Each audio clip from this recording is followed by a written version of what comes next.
गसाइगाव महकुमानि सिङाव थानाय दैमुगुरि कस्तुगाव हिन्जावसा गोजौ फरायसालियाव गसाइगाव जिल्ला बर' थुनलाइ आफादनि बानजायनायाव 22 आरो 23 जानुवारियाव साननैनि हाबाफारिजों खुंजानाय खुंगा 30थि बोसोरसालिया जथुमाया दिनै सेथि हाबाफारि बायदियै गाहाय हाबलांग्रा लामा बेखेवनाय, गाहाय सायनासालि बेखेवनाय, थान्दैसालि बेखेवनाय, जामुंसालि बेखेवनाय आरो भलिबल गेलेग्रा बेखेवनाय हाबाफारिया दिनै फुंबिलिनि समावनो होखानाय सम बादियै जोबनानै थाङो।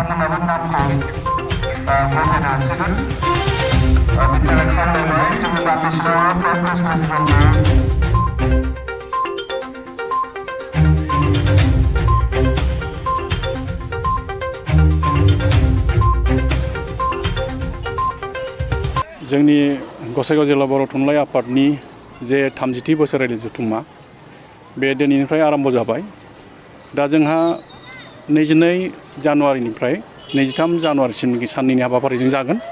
दा सेथि हाबाफारि बायदियै जोंहा दिनैहाय माखासे जोंनि मेन गेट बेखेवनाय आरो गाहाय सायनासालि बेखेवनाय आरो थान्दै हल बेखेवनाय आरो जामुंसालि बेखेवनाय आरो गेलेमुनि बेखेवनाय बेफोर गासिबो जालांजोब्बाय। मानगोनां बेखेवगिरि बिथांमोना जोंनो बेखौ बेखेवनानै होलांबाय। बिनि उनाव दा जोंहा माखासे बादायलायनाय दंबावो। बे बादायलायनाय जेरै थुनलाइयारि बादायनाय आरो हारिमुवारि बादायनाय, गेलेमु बादायलायनाय बेफोर दा जोंनि हाबाफारियाव होखानाय बादि टाइम मथ' बेफोर मोनफ्रोमबो हाबाफारिजों मावफुंजागोन। दा जोंना मोनफ्रोमबो गुदि बर' थुनलाइ आफादनिफ्राय जों खावलायहरनाय बायदि मोनफ्रोमबो बादायलायनायाव बाहागो लागोन आरो गोबां बाहागो लागोन होननानै जोंनिसिम खौरां मोननाय जादों। आरो जोंहा बेलासि 4 रिंगायाव जोंहा थान्दै जथुम दङ। बे थान्दै जथुमाव जोंनि गसाइगाव जिल्ला बर' थुनलाइ आफादनि सिङाव थानाय गासै 13 गुदि बर' थुनलाइ आफादनिफ्राय जों थान्दै बिहरदों आरो बे थान्दैफ्रा गासै 150निफ्राय 200 जननि गेजेराव नुजाफैगोन होननानै जोङो खौरां मोननाय जादों आरो जों हांख्रायहरनाय जादों। बे हिसाबै थान्दै मेला जोंना मोजाङैनो मोजां जागोन आरो बे थान्दै मेलाव जोङो गसाइगाव जिल्ला बर' थुनलाइ आफादनि सिङाव थानाय जोंहा मा जेंनाफोर दङ जों बेखौ थान्दै मेलाव सावरायगोन आरो बेखौ सुफुंनायनि माखासे थांखिफोरखौ लागोन आरो बे थांखिफोरखौ जोङो मिरु बर' थुनलाइ आफादनिसिम दैथायहरनायनि थांखिखौ आजावनानै लागोन। जोबथा सानखालि मा जोंहा गाबोन 23 जानुवारि बेवहाय जोंहा फुंनि बेलायाव जोङो बर' थुनलाइ आफादनि फिरफिलाखौ बिरहोनाय जागोन। बेखौ जोंहा गसाइगाव जिल्ला बर' थुनलाइ आफादनि मानगोनां आफादगिरि सहेन्द्रनाथ बसुमतारिया बिरहोगोन। बिनि उनाव जोंहा मुंख्लंफोरनि बिबार बावगोन आरो रुंसारिफोरनि बिबार बावगोन। बे फुंनि बेलायाव जागोन आरो फुंनि बेलायाव थान्दैनि माखासे सावरायनो गोनां आद्रा थानायखौ जों सावरायगोन आरो बे जथुम्माया जोंहा टार मिटिंबो दङ।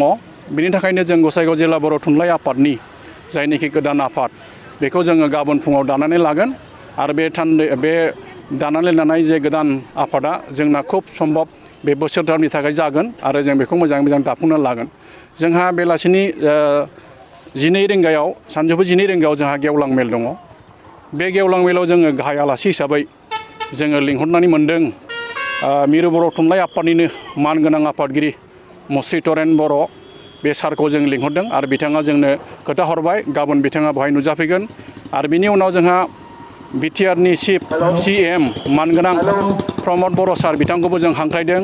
बिथाङाबो जोंनि गेजेरजों खौरां हरदों जे नुजाफैगोन होननानै आरो जोंहा मोनसे गोजोनथाव खौरां जे पद्मश्री मानगोनां डक्टर कामेस्वर ब्रह्म सार बिथाङाबो जोंनि नैबे गेवलां मेलाव नुजाफैगोन होननानै जोंनिसिम खौरां हरदों। दा जोंहा माखासे जोंनि खाथि खाला थानाय समिस्थिनि मानगोनां MLA बिथांमोनखौबो जोङो बुंथिगिरि आलासि हिसाबै लिंहरनाय जादों।